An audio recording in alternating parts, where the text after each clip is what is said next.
That is the new Triumph Trident 660. And we've been testing it back on the roads here in the UK to see what it's like on our wonderful blend of bumpy tarmac and sheep poo.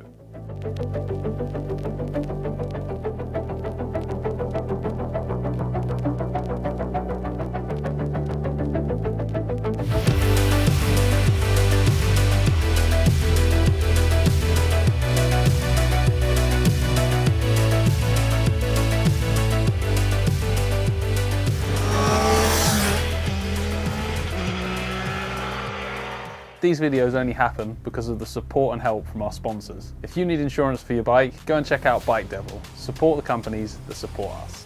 The Trident 660 costs £7,195, and for that you get ABS, switchable traction control, 2 riding modes, rain and road, a snazzy multifunction display. You also get 80 horsepower and a bike that weighs 190 kilos. I know this because I weighed it, and yes, I have no life. I think the first thing we need to talk about with the Trident is the styling. It's not really either one thing or the other. It's got some retro looks to it. It's got some kind of new style to it. I don't really know what it is, but I like it. I think if I was a posh designer type, I'd call it contemporary, but that feels a bit pretentious for me, so I'm just going to say it's different and it's nice.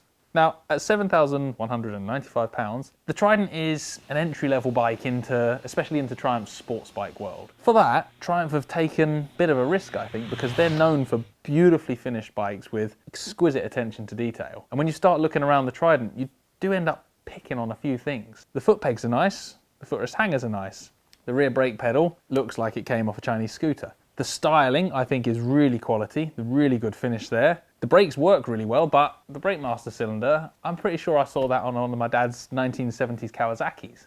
It's a massive block of square alloy right in front of your vision, which next to the really, really nice multifunction display with all its clever settings, and there's a bit where you can put your name in so it says, "Thank you, Chris," it just looks out of place to me. And at the front of the bike, they've gone non-adjustable shower suspension, which looks really nice. At the back of the bike, they've gone for the world's cheapest looking shock absorber. I'm not picking on the performance of the shock, we'll get to that, but it works fine, but it just looks a bit shit.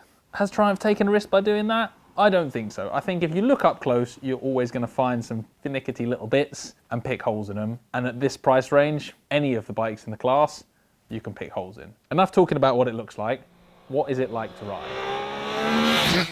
I was quite interested because John went on the original launch of this in Tenerife and came back, kind of liked the bike, but I don't think he ever said it, but I think he was a little underwhelmed by the engine. He described it as an easy to ride bike, a bike that's good for people who come back to biking and people who don't want a load of horsepower. I rode it and I couldn't quite see what he was talking about until we got to talking about where the launch was held. It was in Tenerife on top of a mountain. Now, I wouldn't want to put a figure on how much horsepower that robbed the bike of, but if you've only got 80 horsepower to start with and the altitude robs 5 or 10 horsepower, I would be a bit underwhelmed by the engine. As it was, at ground level, I had plenty of power to play with. This engine, when you look at it visually, it's very similar to the original Street Triple engines that were putting out around 100 horsepower. And definitely, when you try and rev it up to the red line, it does run out of breath. But all the way through the mid-range, it's really willing, it's really eager, and I found it great fun. There's more than enough power to make the front wheel become not on the floor. I believe it's called a wheelie.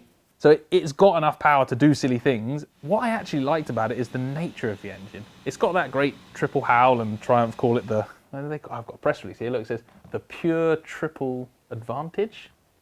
Is that what it says? Nonsense. Yeah, they always go on about this passionate 3-cylinder engine noise howl thing. There is some truth to it. It sounds great, and it really, really gives you that punch through the mid-range that a 4-cylinder bike never can. What I like about it is it's a thrasher's engine. If you want a nice steady bike that's fun to ride and will look after you, it'll do that. But if you want to be a hooligan, this is an engine that you can thrash. That makes it a very addictive road bike. Going fast doesn't come easy on this bike. You've got to work for it. You've got to get up and down the gears. You've got to open the throttle all the way to the stop. Anyone out there who's got, say, a 1290 Super Duke or a V4 Street Fighter from Ducati, when was the last time you held the throttle on the stop on a public road for more than about a second? There's something great about doing that, and this bike really brings out the hooligan. Going through windy back roads, pinned all the way through the gears between corners, brake down the gears, chuck it into the turn, back on the throttle stop again. It kind of reminded me of riding NC30s and CBR 400s as a teenager. It kind of has that hooligan element. Even though it looks like a modern, contemporary, hipster-pleasing bike, it's still a big child inside. No, the engine is not a fast engine. If you're using it on motorways and doing third gear roll-ons, and you're used to 100, 140, 150 horsepower like modern bikes have tricked us into thinking is normal, the 80 horsepower will feel a bit weak. But at the other end of the spectrum, for people coming into biking and want to enjoy riding good roads and riding sports bikes, 80 horsepower is enough power to have fun without constantly getting you into trouble. Let's talk about the chassis next.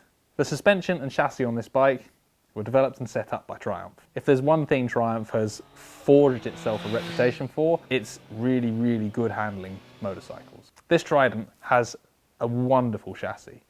It is not high-end. It's not super expensive suspension. Don't expect it to iron out all the small bumps and then cope with the big ones and behave impeccably. Don't expect it to go to a racetrack and feel like a supersport bike. It's a £7,000 motorcycle. But at that price point, it's incredible. Riding slowly, the focus for me is always on the steering geometry and how the bike turns. For new riders, that's really important. And this thing will tip from side to side in an easy way, but not in that kind of sports bike drop you over with loads of lean angle way. Neutral, stable handling, something like that, that sounds good. It's not a twitchy thing, but it is agile. You can get it through the bends without having to wrestle the thing around. Now when it comes to going a bit faster, I'm going to refer back to the original Street Triple again. That bike and this both have what looks on face value like cheap suspension. But don't confuse cheap with bad. Sure, the units are non-adjustable, sure they're not fancy Öhlins, but the setup that Triumph has put in them works incredibly well. On the bumpy British roads I was riding this on, it sort of took everything I threw at it. For sure, a little bit more refinement on the sort of sharp-edged stutter bumps would be nice. And definitely on harder hits and when I really started throwing it about, you could sort of get the suspension to start going all the way through its travel and struggle a little. But most importantly, it never did anything unexpected. Even when I was pushing it over jumps into turns and over horrible crests and on bumpy roads, particularly in sports bike world, it never did anything weird. It never once twitched the bars at me. It never once slipped or did anything that I didn't expect it to do. And that is as much as you can ever want from a budget suspension package. It works really well, no frills, no fuss, no problems. So where does that leave the Triumph 660? What actually is the Trident for? For new riders, nervous riders, people coming back to bikes, it is an awesome way to cut your teeth in the sports bike and naked sports bike world. It looks cool, it's pretty easy to ride, and the faster you go, it will grow with you until you're wanting more than 80 horsepower out the engine. That doesn't mean it's dull for experienced riders. For sure, if you buy a bike based on how much fun it gives you when you crack the throttle open, the Trident's not really that. But if you like to get a bike by the scruff of the neck and give it a proper thrashing, try a Trident 660. I promise you, you'll have a whale of a time. Can I pick any holes in it? Yes, other than the little detail things I picked on earlier, I did find when I went into full hooligan mode that the brakes started getting a little bit spongy after repeated hard stops. If you're someone who expects the absolute most from your braking, there's some easy upgrades to be made. One other thing that bugged me, the steering lock. The original Street Triple was picked on because it was a Daytona made into a naked roadster and the steering lock was pretty rubbish. This one's better than that, but I definitely found a few times turning in tight traffic or U-turning on the road, I caught the steering stop and wanted a little bit more turning to get myself round. Other than that, honestly, go and try a Trident. For the price, I think it's a great fun bike. If you want horsepower, go and find something else. But at that money, it's a really nice finished, really nice to ride bike. It does wheelies, it's a brilliant handling chassis, and an engine that loves to be thrashed. I have nothing else to say. It's awesome. All motorbikes are, that is a caveat there, because all motorbikes are awesome. But this one is awesome for the reasons I've said. Clear as mud.